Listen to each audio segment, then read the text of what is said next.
नमस्कार, current news में आपका स्वागत है। मैं हूं अमृत उपाध्याय। खबरों की शुरुआत करते हैं, लेकिन सबसे पहले डालते हैं हेडलाइंस पर नजर। अरुणाचल प्रदेश में मिले वैनेडियम धातु की मौजूदगी के पुख्ता सबूत। कार्बोनेशियस फाइलाइट चट्टानों में मिला दुर्लभ धातु का भंडार। वैनेडियम का बड़ा उपभोक्ता देश है भारत।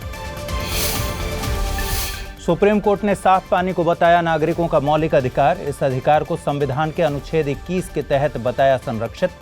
केंद्र समेत 5 राज्यों को जारी किया नोटिस। एक अमेरिकी जर्नल ने कीटों की आबादी में हो रही कमी पर जताई चिंता। 56 वैज्ञानिकों द्वारा लिखे गए शोध का हुआ प्रकाशन। जलवायु परिवर्तन और कीटनाशक जैसी कई वजहों को बताया जिम्मेदार। यूएसटीआर ने डिजिटल सेवा कर को लेकर भारत समेत कई देशों पर लगाया भेदभाव का आरोप। यूएस ट्रेड अधिनियम की धारा 301 के तहत दी गई कार्रवाई की धमकी भारत ने खारिज किया है आरोप। और अमेरिका द्वारा जारी एक दस्तावेज में भारत की हुई तारीफ। इंडो पैसिफिक की सुरक्षा बनाए रखने में भारत को बताया लीडर। भारत की एक्ट ईस्ट नीति का भी किया समर्थन। आइए खबरों की शुरुआत करें। हाल ही में भारत के पूर्वोत्तर राज्य अरुणाचल प्रदेश में वैनेडियम नामक धातु की मौजूदगी के पुख्ता सबूत मिले हैं। जियोलॉजिकल सर्वे ऑफ इंडिया द्वारा की जा रही खोज के दौरान वैनेडियम के भंडार का पता चला। भूवैज्ञानिकों ने जल्द ही वैनेडियम को प्राप्त कर लेने का भरोसा जताया है। अरुणाचल प्रदेश में पापुम पारे जिले के डेपो और तमांग क्षेत्रों में पैलियो प्रोटेरोजाइक युग की कार्बोनेशियस फाइलाइट चट्टानों में वैनेडियम के होने की जानकारी मिली है। भारत में वैनेडियम के प्राथमिक निक्षेप पर यह पहली रिपोर्ट है। अरुणाचल प्रदेश में मिला वैनेडियम भूगर्भीय रूप से चीन में मिलने वाले स्टोन कोल वैनेडियम के समान है। वैनेडियम की यह व्यापक मौजूदगी 16% तक के निश्चित कार्बन वाले ग्रेफाइट से जुड़ी है। भूवैज्ञानिकों ने डेपो क्षेत्र में 6 किलोमीटर से अधिक की लंबाई तक लगभग 7 मीटर मोटे कार्बोनेशियस फाइलाइट की 2 पट्टियों की खोज की। इससे राज्य के अन्य क्षेत्रों में भी वैनेडियम के होने की उम्मीद बढ़ी है। गौरतलब है कि भारत वैनेडियम का एक महत्वपूर्ण उपभोक्ता देश है, लेकिन इसे रणनीतिक धातु का प्राथमिक उत्पादक देश नहीं है। जियोलॉजिकल सर्वे ऑफ इंडिया के मुताबिक 2017 में भारत ने वैनेडियम के कुल वैश्विक उत्पादन का 4% उपभोग किया, लेकिन अरुणाचल प्रदेश में वैनेडियम के भंडार मिलने के बाद भारत के उपभोक्ता बनने के साथ साथ उत्पादक बनने की भी उम्मीद जगी है। मौजूदा वक्त में वैनेडियम का सबसे बड़ा भंडार चीन में है। इसके बाद क्रमशः रूस और दक्षिण अफ्रीका का स्थान आता है। आपको बता दें कि वैनेडियम एक दुर्लभ तत्व है जो आमतौर पर प्रकृति में मुक्त तत्व के रूप में नहीं मिलता। यह एक ट्रांजिशन मेटल है जो कठोर, सिल्की, ग्रे, मुलायम और लचीला होता है। उधर atomic minerals directorate for exploration and research के हालिया सर्वेक्षणों में कर्नाटक में लिथियम संसाधनों की मौजूदगी का पता चला है। कर्नाटक के मांड्या जिले के मार्लागाला अल्लापट्टना क्षेत्र में इसका पता चला।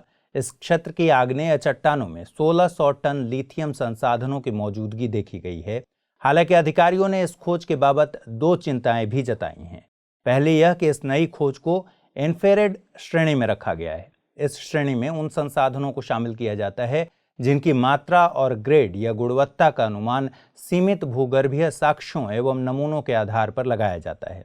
उदाहरण के लिए खाइयों, गड्ढों, कामकाज और ड्रिल छेद जैसे स्थानों से एकत्रित जानकारी के आधार पर अनुमान लगाया जाता है।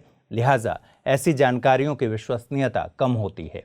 दूसरी यह कि बोलीविया में 21 मिलियन टन, अर्जेंटीना में 17 मिलियन टन, ऑस्ट्रेलिया में 6.3 मिलियन टन और चीन में 4.5 मिलियन टन के बरक्स भारत में खोजा गया लिथियम भंडार बहुत छोटा है।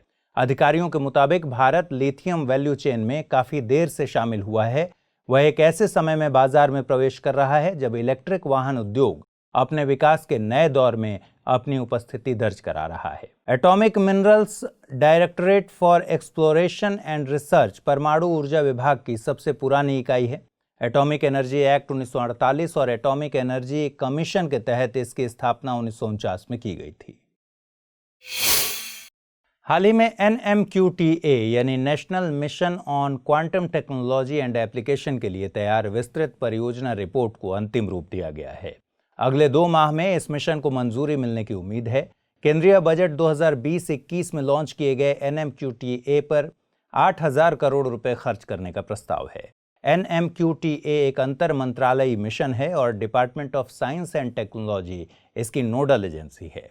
क्वांटम टेक्नोलॉजी की अहमियत को समझते हुए विज्ञान और प्रौद्योगिकी विभाग ने क्वेस्ट यानी quantum enabled science and technology नामक एक कार्यक्रम की शुरुआत की। इससे संबंधित अनुसंधानों में तेजी लाने के लिए 200 करोड़ रुपए के बजट की व्यवस्था की गई। इस मिशन का मकसद दूसरी क्वांटम क्रांति के बीच क्वांटम कंप्यूटिंग से जुड़ी तकनीकों का विकास करना और अमेरिका तथा चीन जैसे देशों की फहरिस्त में भारत को शामिल कराना है। आपको बता दें कि क्वांटम प्रौद्योगिकी क्वांटम मैकेनिक्स के सिद्धांतों पर आधारित है, जिसमें क्वांटम इंटेंगलमेंट और क्वांटम सुपरपोजिशन शामिल हैं।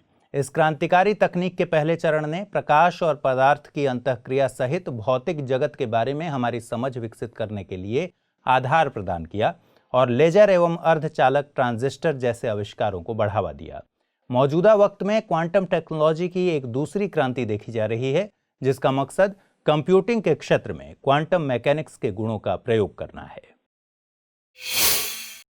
हाल ही में एक मामले की सुनवाई करते हुए सुप्रीम कोर्ट ने साफ पानी को नागरिकों का मौलिक अधिकार बताया है। साथ ही कोर्ट ने कहा कि एक कल्याणकारी राज्य यह सुविधा मुहैया कराने के लिए बाध्य है। दिल्ली जल बोर्ड की एक याचिका पर सुनवाई करते हुए कोर्ट ने यह टिप्पणी की। कोर्ट ने कहा कि भारतीय संविधान का अनुच्छेद 21 जीवन के अधिकार और मानव गरिमा के साथ जीने का हक देता है। स्वच्छ पर्यावरण और प्रदूषण मुक्त जल के अधिकार को अनुच्छेद 21 के तहत जीवन के अधिकार के व्यापक दायरे में संरक्षित किया गया है। दरअसल दिल्ली जल बोर्ड द्वारा दायर याचिका में पड़ोसी राज्य हरियाणा द्वारा यमुना में छोड़े जाने वाले पानी को प्रदूषित बताया गया था। बोर्ड के मुताबिक पानी में मौजूद अमोनिया क्लोरीन के साथ मिलने पर कार्सिनोजेनिक हो जाता है, जो कैंसर का कारण बनता है। लिहाजा प्रदूषित जल पर संज्ञान लेते हुए सुप्रीम कोर्ट ने केंद्रीय प्रदूषण नियंत्रण बोर्ड और केंद्र सरकार के अलावा 5 राज्य सरकारों को नोटिस जारी किया है। अदालत ने केंद्रीय प्रदूषण नियंत्रण बोर्ड को यमुना नदी के किनारे स्थित देश भर की उन सभी नगरपालिकाओं की पहचान करने का निर्देश दिया है जिन्होंने जरूरत के मुताबिक सीवेज के लिए उपचार संयंत्र स्थापित नहीं किए। अदालत ने माना कि संविधान के अनुच्छेद 243W में नगरपालिकाओं और स्थानीय निकायों को उन योजनाओं के पालन के निर्देश दिए गए हैं जो उन्हें सौंपी जाएं। इसमें अनुसूची 12 के तहत शामिल सार्वजनिक स्वास्थ्य, स्वच्छता संरक्षण और ठोस अपशिष्ट प्रबंधन जैसे विषयों का जिक्र किया गया है। आपको बता दें कि सुप्रीम कोर्ट ने जिन 5 राज्यों को नोटिस जारी किया है उनमें दिल्ली, हरियाणा, उत्तर प्रदेश, उत्तराखंड और हिमाचल प्रदेश शामिल हैं। बीते 12 जनवरी को प्रधानमंत्री श्री नरेंद्र मोदी ने दूसरी राष्ट्रीय युवा संसद के विदाई समारोह को संबोधित किया। इस दौरान उन्होंने भारत की राजनीति में युवाओं की भागीदारी को बढ़ावा देने पर जोर दिया। आपको बता दें कि राष्ट्रीय युवा संसद महोत्सव का विचार 2017 में प्रधानमंत्री ने अपने मन की बात कार्यक्रम में रखा था। इसके बाद पहला महोत्सव 2019 में 12 जनवरी से लेकर 27 फरवरी के बीच आयोजित किया गया था। दूसरे राष्ट्रीय युवा संसद महोत्सव की बात करें तो इसे पिछले साल दिसंबर में लॉन्च किया गया था। 11 से 12 जनवरी तक चली इस युवा संसद की theme be the voice of new India and find solutions and contribute to policy थी। इसी क्रम में इस साल 1 से 5 जनवरी के बीच राज्य युवा संसद का आयोजन भी किया गया। युवा संसद का खास मकसद 18 साल से लेकर 25 साल से कम उम्र तक के युवाओं को एक सशक्त मंच देना है ताकि उन्हें सार्वजनिक मुद्दों के साथ जोड़ा जा सके और 2022 के लिए नए भारत के विजन के लिए वे अपनी राय भी रख सकें। युवा संसद में भाग लेने वाले युवाओं की उम्र भी 18 साल से लेकर 25 साल से कम होनी चाहिए। हालांकि इसके लिए यह जरूरी नहीं है कि वे किसी शैक्षणिक संस्थान के विद्यार्थी हों। लेजिस्लेटर्स को अयोग्य किए जाने को लेकर सुप्रीम कोर्ट ने केंद्र और चुनाव आयोग को नोटिस भेजा है। दरअसल कोर्ट में दल बदल विरोधी कानून से जुड़ी एक याचिका दायर की गई थी। इसमें अपील की गई थी कि अगर किसी सांसद या विधायक को 10वीं अनुसूची के तहत अयोग्य घोषित कर दिया जाता है तो उसे बाकी बचे कार्यकाल में भी उपचुनाव लड़ने से रोक देना चाहिए। यह याचिका कर्नाटक, मध्य प्रदेश के हालिया राजनीतिक घटनाक्रम को देखते हुए दायर की गई थी। याचिका में संविधान के अनुच्छेद 172 का जिक्र भी किया गया। अनुच्छेद 172 में राज्य के विधानमंडल की अवधि का जिक्र है, जिसके मुताबिक राज्य की विधानसभा का कार्यकाल उसके पहले अधिवेशन से लेकर 5 वर्ष तक का होता है। 10वीं अनुसूची की बात करें तो आम भाषा में हम इसे दल बदल विरोधी कानून भी कहते हैं। इस अनुसूची को संविधान में 52वें संविधान संशोधन 1985 के जरिए जोड़ा गया था। यह अनुसूची संविधान के अनुच्छेद 102 और 191 से संबंधित है। इसके तहत कुछ आधारों पर सांसदों और विधायकों को दल बदल के आधार पर अयोग्य घोषित किया जा सकता है। अपने दल को छोड़ किसी और दल की सदस्यता ले लेने या अपने दल के निर्देश के विरुद्ध किसी मुद्दे पर वोट करने या अनुपस्थित रहने की स्थिति जैसे मामलों में सदन के पीठासीन अधिकारी का फैसला अंतिम होता है। हालांकि कोर्ट के मुताबिक इस फैसले की समीक्षा भी की जा सकती है। 1954 के स्पेशल मैरिज एक्ट पर इलाहाबाद हाई कोर्ट ने एक फैसला सुनाया है। कोर्ट के मुताबिक विधि पूर्वक विवाह करने वाले दो लोगों के लिए यह जरूरी नहीं है कि वे इस कानून के तहत 30 दिन की अनिवार्य सूचना दें। दरअसल विशेष विवाह अधिनियम 1954 विवाह को कानूनी रूप से संपन्न करने के लिए बनाया गया था। इसकी धारा 5 के मुताबिक इस कानून के तहत विवाह संपन्न करने के लिए जरूरी है कि दोनों पार्टीज जिले के विवाह अधिकारी को नोटिस दें। बाद में वह अधिकारी इस नोटिस को सार्वजनिक तौर पर प्रकाशित करता है ताकि उस पर आपत्ति दर्ज की जा सके। इसी प्रावधान पर कोर्ट का मानना है कि अब शादी करने वाले जोड़े को अधिकार होगा कि वे नोटिस प्रकाशित न करने के विकल्प को भी चुन सकें। हालांकि आपत्ति न होने पर नोटिस प्रकाशित किया जा सकेगा। इसके उलट अगर जोड़े की इच्छा के इतर नोटिस चस्पा किया जाता है तो यह दोनों की निजता का उल्लंघन होगा, जो कि एक मूल अधिकार माना गया है। फैसले के दौरान पीठ ने निजता के मामले में आधार और चुने हुए व्यक्ति से शादी करने के अधिकार पर सुप्रीम कोर्ट के निर्णयों का भी जिक्र किया। विशेष विवाह अधिनियम की बात करें तो इससे पहले 1872 का कानून लागू था, जो कि ब्रिटिश शासन में बनाया गया था। 1954 का यह कानून शादी के लिए योग्य दो व्यक्तियों को अंतरजातीय और अंतर धार्मिक विवाह करने के लिए कानूनी संरक्षण देता है। छात्रों में वैज्ञानिक स्वभाव को बढ़ावा देने के लिए इसरो ने देश भर से 100 अटल टिंकरिंग लैब्स को गोद लेने का ऐलान किया है। इसका मकसद छात्रों को अंतरिक्ष शिक्षा और अंतरिक्ष प्रौद्योगिकी नवाचारों के लिए प्रोत्साहित करना है। यह फैसला इंडियन स्पेस रिसर्च ऑर्गेनाइजेशन और अटल इनोवेशन मिशन ने संयुक्त रूप से लिया। इस सहयोग के जरिए भारतीय अंतरिक्ष अनुसंधान संगठन यानी इसरो छात्रों को 21वीं सदी की अत्याधुनिक तकनीकों से लैस कोचिंग और मेंटरिंग की सुविधा प्रदान करेगा। इसमें अंतरिक्ष से जुड़ी शिक्षा पर खास ध्यान दिया जाएगा। अटल इनोवेशन मिशन और नीति आयोग ने अब तक देश भर में 7000 से ज्यादा अटल टिंकरिंग लैब्स स्थापित किए हैं। ये लैब्स कक्षा 6 से 12 तक में पढ़ने वाले 3 मिलियन से अधिक छात्रों की समस्या हल करने, टिंकरिंग और इनोवेटिव माइंडसेट हासिल करने में सक्षम बनाते हैं। छोटे बच्चों को स्टेम यानी साइंस, टेक्नोलॉजी, इंजीनियरिंग और मैथ्स की अवधारणाओं को समझने के लिए उपकरणों के साथ काम करने का मौका मिलता है। छात्रों के बीच आविष्कार को बढ़ावा देने के लिए अटल टिंकरिंग लैब्स क्षेत्रीय और राष्ट्रीय स्तर की प्रतियोगिताओं, प्रदर्शनियों और समस्या को हल करने की कार्यशालाओं आदि के लिए समय समय पर विभिन्न गतिविधियों का संचालन करते हैं। सरकार ने 17 जनवरी से शुरू होने वाले नेशनल पोलियो इम्यूनाइजेशन प्रोग्राम को फिलहाल रोक दिया है। यह कार्यक्रम अब 31 जनवरी को आयोजित होगा। राज्यों को पत्र जारी कर स्वास्थ्य मंत्रालय ने इसके लिए आकस्मिक गतिविधियों को वजह बताया है। हालांकि कुछ जानकारों का मानना है कि मंत्रालय ने यह फैसला 16 जनवरी से शुरू होने वाले कोरोना वैक्सीन ड्राइव के चलते लिया। नेशनल इम्यूनाइजेशन डे को आमतौर पर पल्स पोलियो इम्यूनाइजेशन प्रोग्राम भी कहा जाता है, जिसके तहत 5 साल तक के बच्चों को पोलियो की दवा दी जाती है। पोलियो उन्मूलन की बात करें तो इसके लिए पहली बार 1988 में वर्ल्ड हेल्थ असेंबली में प्रस्ताव पारित किया गया था। इसके बाद 1988 में ही global initiative of eradication of polio की शुरुआत हुई। इसी को देखते हुए 1995 में भारत में पल्स पोलियो इम्यूनाइजेशन प्रोग्राम शुरू हुआ।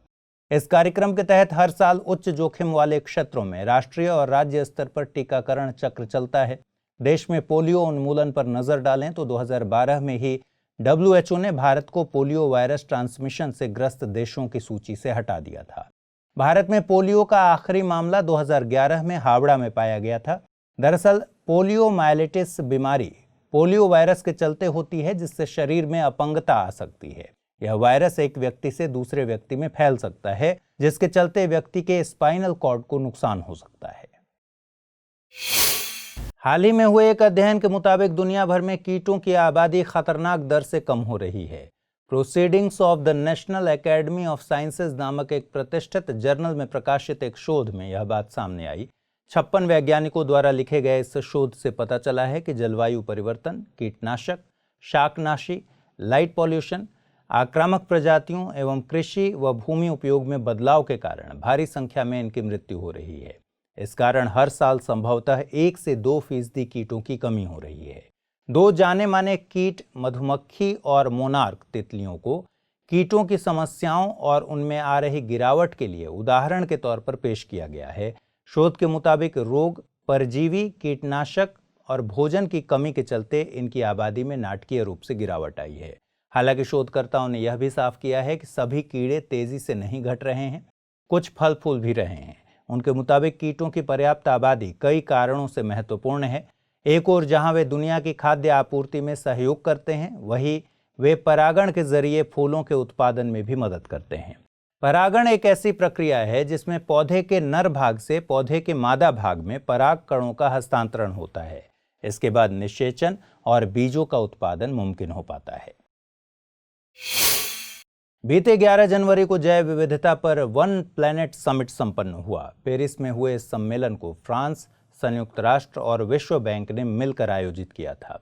इसका मकसद वैश्विक स्तर पर जैव विविधता का संरक्षण करने के लिए मंच तैयार करना है। इस सम्मेलन में लगभग 50 देश शामिल हुए, जिन्होंने इस बात पर अपनी प्रतिबद्धता जताई कि वे कुल भूमि और समुद्र के 30% हिस्से को बचाने के लिए पूरा प्रयास करेंगे। सम्मेलन में भारत, रूस और ब्राजील के प्रतिनिधि भी शामिल हुए।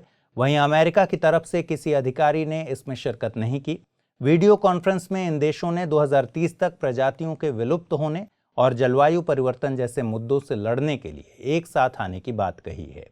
इस दौरान फ्रांस के राष्ट्रपति इमैनुएल मैक्रोन ने high ambition coalition for nature and people का जिक्र किया। आपको बता दें कि यह गठबंधन एक अंतर सरकारी समूह है जो स्पीशीज पर बढ़ते खतरे को रोकने और पारितंत्र को बचाने के लिए वैश्विक स्तर पर काम करता है। इस गठबंधन को 2019 में कोस्टारिका, फ्रांस और ब्रिटेन ने मिलकर लॉन्च किया था। अब इसमें 50 देश शामिल हो चुके हैं।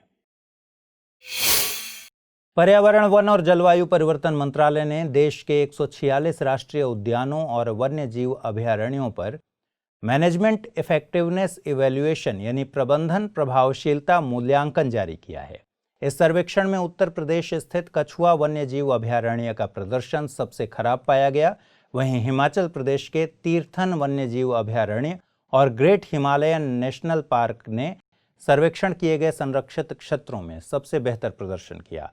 वर्तमान मूल्यांकन के परिणाम औसतन 62.01% अंक के साथ उत्साहजनक रहे हैं, जो 56% वैश्विक औसत से ज्यादा है। मूल्यांकन के इस चरण के साथ पर्यावरण, वन और जलवायु परिवर्तन मंत्रालय ने 2006 से 2019 तक सभी स्थलीय राष्ट्रीय पार्कों और वन्य जीव अभयारण्यों के मूल्यांकन के एक चक्र को सफलतापूर्वक पूरा कर लिया है।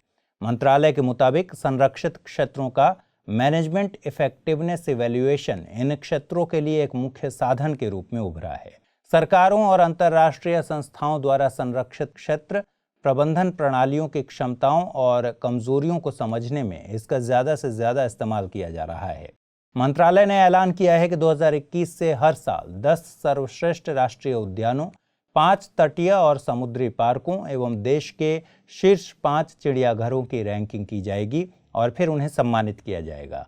भारत ने वन्य जीव संरक्षण अधिनियम 1972 के तहत अपने संरक्षित क्षेत्रों को 4 कानूनी श्रेणियों राष्ट्रीय उद्यानों, वन्य जीव अभयारण्य, संरक्षण रिजर्व और सामुदायिक रिजर्व में बांटा है। इस अधिनियम के तहत 903 संरक्षित क्षेत्रों का एक नेटवर्क है जो अपने कुल भौगोलिक क्षेत्र का लगभग 5% कवर करता है। इनमें 101 राष्ट्रीय उद्यान, 553 वन्य जीव अभयारण्य, 86 कंजर्वेशन रिजर्व और 163 सामुदायिक रिजर्व हैं। USTR यानी संयुक्त राज्य व्यापार प्रतिनिधि ने डिजिटल सेवा कर को लेकर भारत, इटली और तुर्की पर भेदभाव का आरोप लगाया है। उसके मुताबिक ये कर गूगल, फेसबुक, एप्पल जैसी अमेरिकी कंपनियों के साथ भेदभाव करते हैं, इसलिए यह कर व्यवस्था अंतर्राष्ट्रीय कर सिद्धांतों से मेल नहीं खाती। यह मूल्यांकन US ट्रेड एक्ट 1974 की धारा 301 के तहत जांच के बाद सामने आया है।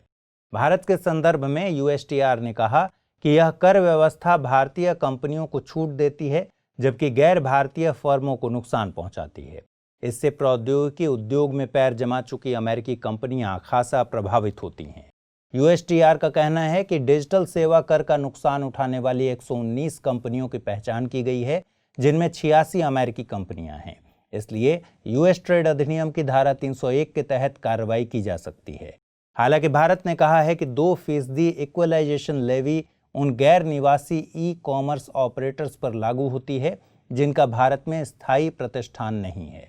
इस लेवी के लिए 2 करोड़ रुपए की सीमा है, जो भारत में व्यापार करने वाले दुनिया भर के सभी ई कॉमर्स ऑपरेटर्स के लिए समान रूप से लागू होता है।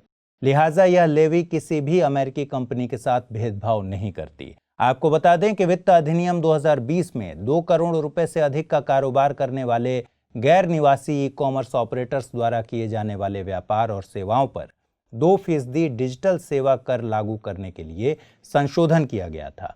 यह संशोधन 1 अप्रैल 2020 से प्रभावी है।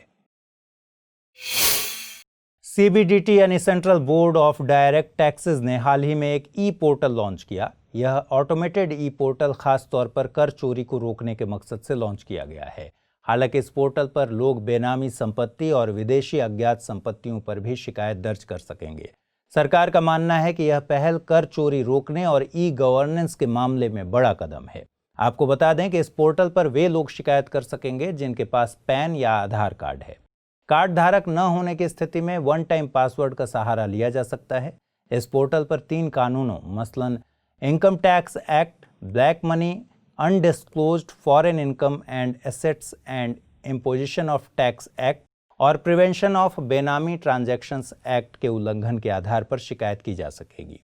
सीबीडीटी एक सांविधिक निकाय है जिसकी स्थापना central board of revenue act 1963 के तहत हुई थी। इसके मुख्य कार्यों में प्रत्यक्ष कर जैसे income tax, wealth tax, gift tax आदि की उगाही और उन्हें वसूलना शामिल है।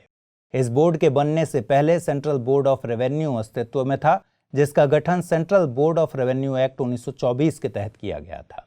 बाद में central boards of revenue act 1963 के तहत 1924 के पुराने कानून को खत्म कर दिया गया। साथ ही सेंट्रल बोर्ड ऑफ रेवेन्यू की जगह 2 नए boards, central board of direct taxes और central board of direct taxes and customs का गठन किया गया। सांख्यिकी और कार्यक्रम कार्यान्वयन मंत्रालय natural capital accounting and valuation of the ecosystem services India forum 2021 का आयोजन कर रहा है। भारत इस परियोजना में भाग लेने वाले 5 देशों में से एक है। इसमें भारत के अलावा ब्राजील, चीन, दक्षिण अफ्रीका और मैक्सिको को भी शामिल किया गया है।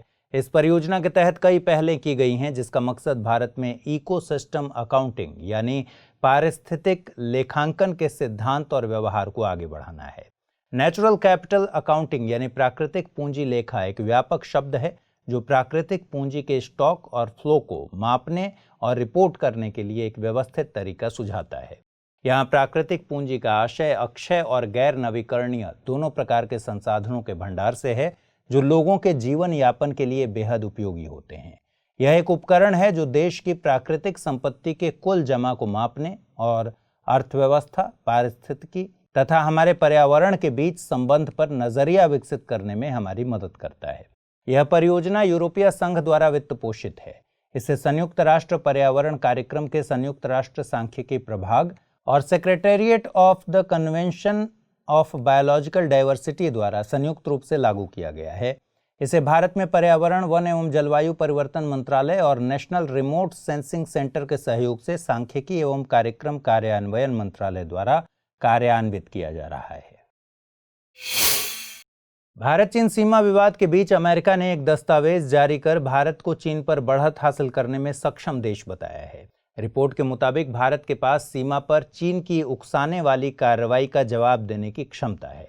भारत को मजबूत देश बताते हुए इस रिपोर्ट में कहा गया है कि भारत समान सोच रखने वाले देशों के सहयोग से रणनीतिक रूप से महत्वपूर्ण इंडो पैसिफिक क्षेत्र में चीन के खिलाफ शक्ति संतुलन बनाने पर काम कर सकता है। इंडो पैसिफिक क्षेत्र के लिए यूएस स्ट्रैटेजिक फ्रेमवर्क दस्तावेज में कहा गया है कि भारत सुरक्षा मामलों पर अमेरिका का पसंदीदा साझेदार है। दोनों देश दक्षिण एवं दक्षिण पूर्व एशिया और आपसी चिंता वाले अन्य क्षेत्रों में समुद्री सुरक्षा बनाए रखने और चीनी प्रभाव को रोकने में सहयोग करते हैं। 10 पन्नों वाले इस दस्तावेज में कहा गया है कि भारत दक्षिण एशिया में अग्रणी है और वह इंडो पैसिफिक की सुरक्षा बनाए रखने में नेतृत्वकर्ता की भूमिका निभा रहा है। रिपोर्ट में अमेरिका को भारत की एक्ट ईस्ट नीति और वैश्विक शक्ति बनने की आकांक्षा का समर्थक बताया गया है।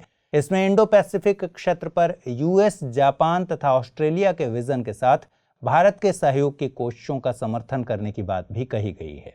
दस्तावेज में राजनयिक, सैन्य और खुफिया माध्यमों से भारत को सहयोग देने का प्रस्ताव रखा गया है ताकि चीन के साथ सीमा विवाद समेत महाद्वीप की अन्य चुनौतियों से निपटने में मदद मिल सके। इस दस्तावेज में भारत और चीन के अलावा उत्तर कोरिया और रूस का भी जिक्र किया गया है। इसमें रूस को अमेरिका, चीन और भारत के सापेक्ष हाशिए पर मौजूद खिलाड़ी बताया गया है। वहीं उत्तर कोरिया सरकार को सलाह दी गई है कि परमाणु हथियारों को त्यागना ही उसके लिए हितकारी होगा। 8वीं बार संयुक्त राष्ट्र सुरक्षा परिषद का अस्थायी सदस्य बनने के बाद अब भारत इस परिषद के 3 अहम निकायों की अध्यक्षता भी करेगा। संयुक्त राष्ट्र में भारत के स्थायी प्रतिनिधि टीएस तिरुमूर्ति ने इसकी जानकारी दी। खबर के मुताबिक भारत आतंकवाद रोधी समिति, लीबिया प्रतिबंध समिति और तालिबान प्रतिबंध समिति की अध्यक्षता करेगा। आतंकवाद रोधी समिति की स्थापना सितंबर 2001 में न्यूयॉर्क में हुए आतंकी हमले की घटना के तुरंत बाद की गई थी। इससे पहले 2011-12 में भी भारत इस समिति की अध्यक्षता कर चुका है। खबर के मुताबिक अब 2022 में भारत इस समिति की अध्यक्षता करेगा। लीबिया प्रतिबंध समिति की बात करें तो यह बहुत ही महत्वपूर्ण सहायक निकाय है। इसे 1970 की प्रतिबंध समिति भी कहा जाता है, जो प्रतिबंधों को लागू करती है। इसमें लीबिया में 2 तरफा हथियार प्रतिबंध, यात्रा प्रतिबंध, पेट्रोलियम वगैरह के अवैध निर्यात जैसे मुद्दे शामिल हैं। वहीं तालिबान प्रतिबंध समिति को 1988 की प्रतिबंध समिति भी कहा जाता है। यह समिति तालिबान से जुड़े किसी भी व्यक्ति, समूहों, उपक्रमों और संस्थाओं के साथ प्रतिबंधों की निगरानी करती है। यह समिति अफगानिस्तान की शांति, स्थिरता और सुरक्षा के लिहाज से महत्व रखती है। एक ऐसे समय में जब भारत अफगानिस्तान में कई विकास कार्यों में सहयोग कर रहा है, तब तालिबान प्रतिबंध समिति का अध्यक्ष बनना भारत के लिए बेहद अहम साबित हो सकता है। बीते दिनों भारत अरब सहयोग मंच के वरिष्ठ अधिकारियों के बीच वीडियो कॉन्फ्रेंसिंग के जरिए बातचीत हुई। अरब भारत सहयोग मंच की इस तरह की यह तीसरी वार्ता थी। वीडियो कॉन्फ्रेंस के दौरान दोनों तरफ के अधिकारियों ने व्यापार और निवेश को आगे बढ़ाने पर जोर दिया। वहीं आतंकवाद के खिलाफ लड़ाई पर भी आपसी सहयोग पर चर्चा की गई। इसके अलावा दोनों पक्षों ने ऊर्जा और पर्यावरण, कृषि और खाद्य सुरक्षा और पर्यटन जैसे क्षेत्रों में भी सहयोग बढ़ाने पर जोर दिया। साथ ही आने वाले दिनों में इस फोरम की दूसरी मंत्री स्तरीय वार्ता कराने पर भी चर्चा हुई। आपको बता दें कि अरब भारत सहयोग मंच की पहली मंत्री स्तरीय बैठक 2016 में हुई थी, जिसमें मनामा घोषणा पत्र को अपनाया गया था। अरब लीग की बात करें तो इस संगठन की स्थापना 1945 में हुई थी, जिसमें 22 देश शामिल हैं। इस संगठन का मुख्य उद्देश्य सदस्य देशों के बीच आर्थिक और सैन्य मामलों में सहयोग स्थापित करना है। अरब लीग चार्टर की स्थापना खास तौर पर दूसरे विश्व युद्ध के बाद अरब क्षेत्र में हुई उथल पुथल के जवाब में की गई थी। वहीं फिलिस्तीन भू क्षेत्र में यहूदी राज्य बनाए जाने के विरोध में भी इस संगठन को देखा जाता है। अरब लीग में Algeria, Qatar, Bahrain, Lebanon, Iraq और सीरिया जैसे देश शामिल हैं। एनडीआरएफ यानी नेशनल डिजास्टर रिस्पांस फोर्स जल्द ही संयुक्त राष्ट्र के अंतर्राष्ट्रीय आपदा बचाव अभियान का हिस्सा बन सकता है। इसके बाद एनडीआरएफ अंतर्राष्ट्रीय स्तर की एजेंसी के तौर पर जाना जाएगा। हालांकि एनडीआरएफ इससे पहले भी नेपाल और जापान जैसे देशों में अपनी सेवाएं दे चुका है, लेकिन यह दोनों देशों का द्विपक्षीय फैसला था। संयुक्त राष्ट्र द्वारा मान्यता मिल जाने के बाद एनडीआरएफ इस अंतर्राष्ट्रीय संस्था की मंजूरी के तहत काम करेगा। खबर के मुताबिक INSARAG यानी international search and rescue advisory group द्वारा एनडीआरएफ को मान्यता दी जाएगी। International search and rescue advisory group शहरी खोज और बचाव संबंधी मुद्दों से निपटने के लिए संयुक्त राष्ट्र के तहत काम करने वाला विशेष संगठन है। दुनिया भर के 90 से अधिक देश इससे संबद्ध हैं। इसकी स्थापना 1991 में की गई थी और इसका सचिवालय जेनेवा में स्थित है। INSARAG का मुख्य उद्देश्य विभिन्न अंतर्राष्ट्रीय urban search and rescue teams के बीच समन्वय स्थापित करना है। ये टीम्स मुख्य रूप से भूकंप जैसी विनाशकारी घटनाओं का सामना करने वाले देशों में बचाव कार्यों के लिए उपलब्ध रहती हैं। तमिलनाडु के कोयम्बटूर फॉरेस्ट डिवीजन में हाल ही में एक सर्वे किया गया था। इसमें करीब 275 बर्ड्स और 229 बटरफ्लाई स्पीशीज का दस्तावेजीकरण किया गया। स्थानीय वन विभाग के मुताबिक इस बार खास बात यह है कि 2019 के मुकाबले 2020 में इन स्पीशीज की संख्या बढ़ गई है, यानी जैव विविधता में काफ़ी हद तक इजाफा हुआ है। इनमें ज़्यादातर वाटर बर्ड्स, रैप्टर्स, बर्बेट्स आदि की प्रजातियों का डॉक्यूमेंटेशन किया गया। यह survey Coimbatore nature society, the nature and butterfly society और world wildlife fund India ने मिलकर किया था। The nature and butterfly society पर्यावरण संरक्षण से जुड़ी संस्था है। यह संस्था तमिलनाडु में खासकर तितलियों की प्रजातियों से जुड़े डेटा को कलेक्ट करती है। पारितंत्र में तितलियों के महत्व की बात करें तो तितलियों की ज्यादा संख्या हमें वातावरण के स्वस्थ और स्वच्छ होने का संकेत देती है, जबकि खाद्य श्रृंखला में भी तितलियों की बड़ी भूमिका है। ये चिड़ियों आदि के लिए भोजन का बड़ा स्रोत होती हैं। नोयल नदी के तट पर स्थित कोयम्बटूर फॉरेस्ट डिवीजन पश्चिमी घाटों का ही एक हिस्सा है। यह तमिलनाडु का सबसे औद्योगिकृत शहर है, जिसे दक्षिण भारत का मैनचेस्टर या दक्षिण भारत की कपड़ा राजधानी भी कहा जाता है। आइए अब जल्दी से डालते हैं मैप वाले सेक्शन पर एक नजर। मैप सेक्शन में आपका स्वागत है। आज हम बात करेंगे इंडोनेशिया के बारे में। इंडोनेशिया एक दक्षिण पूर्व एशियाई देश है जो कि हिंद महासागर और प्रशांत महासागर के बीच में स्थित है। यह एक द्वीप समूह है जिसमें लगभग 18,000 के आसपास द्वीप शामिल है। इसकी गिनती दक्षिण पूर्व एशिया के बड़े देशों में होती है, जिसका अधिकतम आयाम पूर्व से लेकर पश्चिम तक 5100 किलोमीटर और उत्तर से लेकर दक्षिण तक 1800 किलोमीटर है। इसके द्वीपों को 4 भागों में बांटा जा सकता है। वो है सुमात्रा, जावा, कालीमंतान और सुलावेसी। कालीमंतान में बोर्नियो के 2/3 द्वीप शामिल हैं। बोर्नियो दुनिया का तीसरा सबसे बड़ा द्वीप है और एशिया का सबसे बड़ा द्वीप है। यह 7,48,168 वर्ग किलोमीटर तक फैला है। इसकी राजधानी जकार्ता जावा के उत्तरी तट पर स्थित है।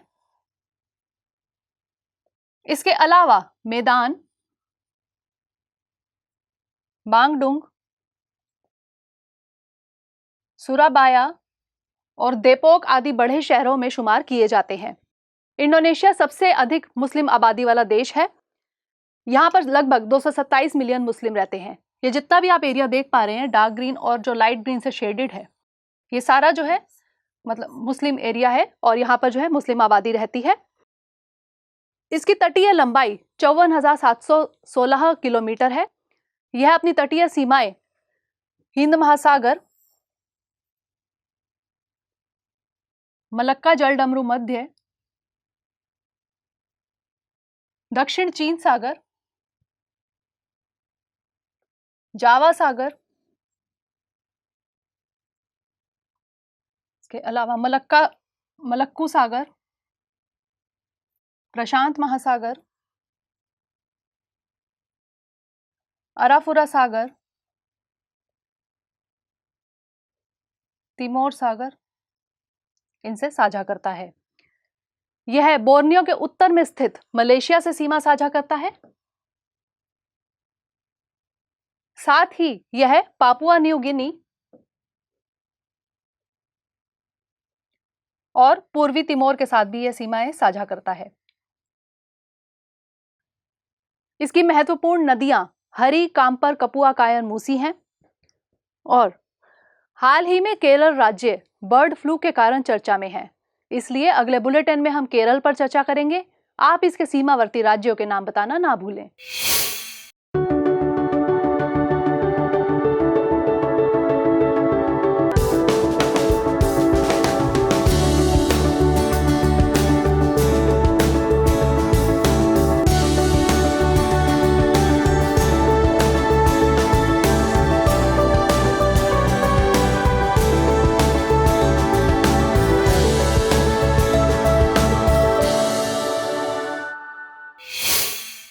तो फिलहाल इस बुलेटिन में इतना ही। खबरों को विस्तार से पढ़ने के लिए विजिट कीजिए www.drishtias.com पर।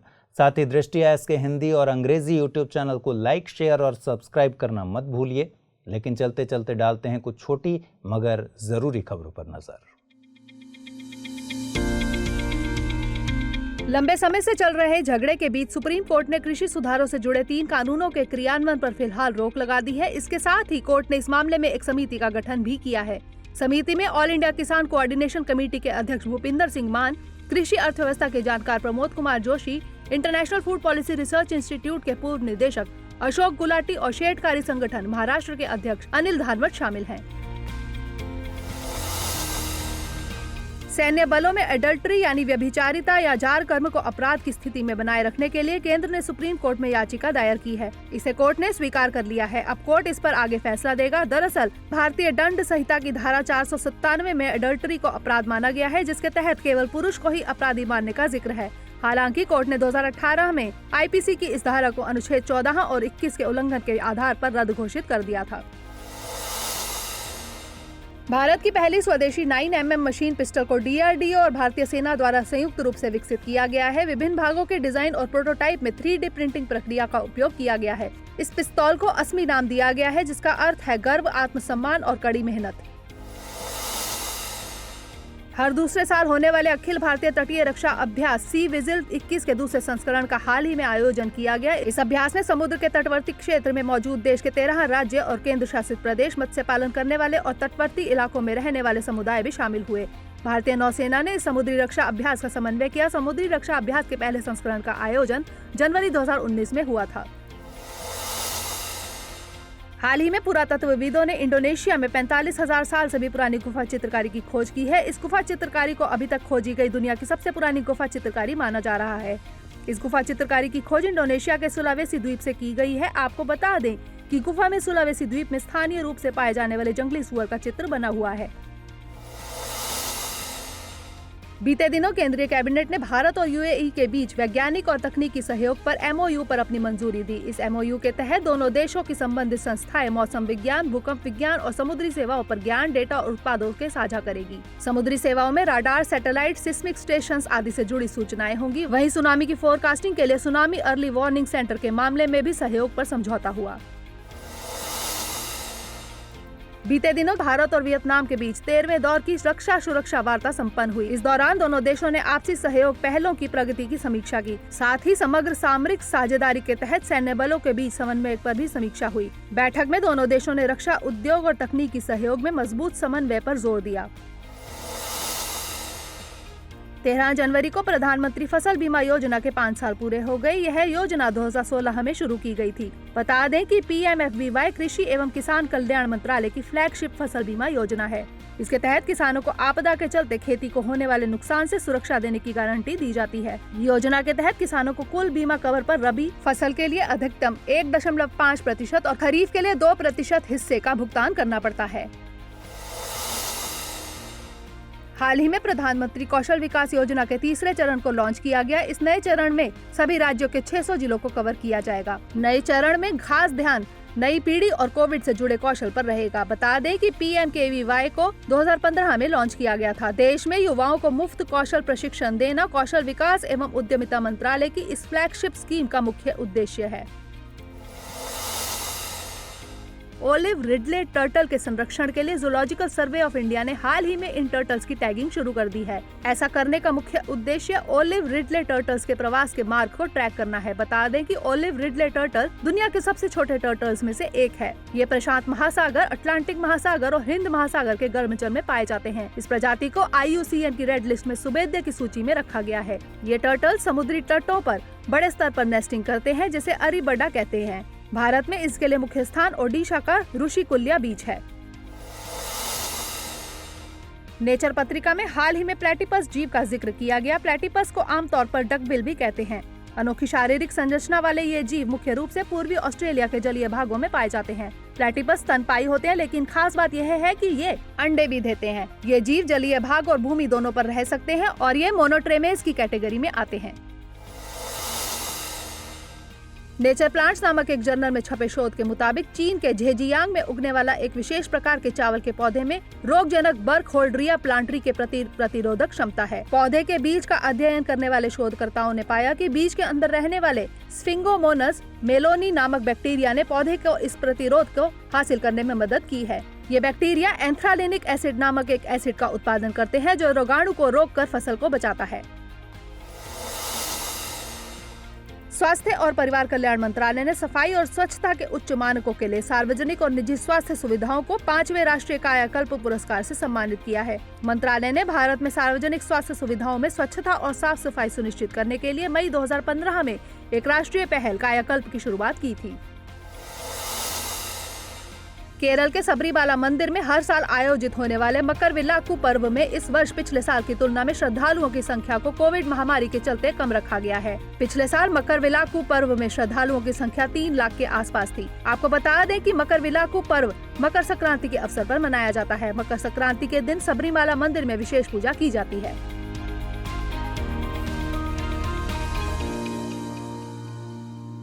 हमारी टीम कोशिश करती है कि आपको दी गई खबरों में एक भी गलती ना हो, लेकिन यदि किसी सोर्स या ह्यूमन एरर की वजह से ऐसी गलती हो जाती है तो इस वीडियो के कमेंट बॉक्स में उस गलती को सुधार कर पिन कर दिया जाता है और यह आपको कमेंट बॉक्स में सबसे ऊपर दिखाई देता है।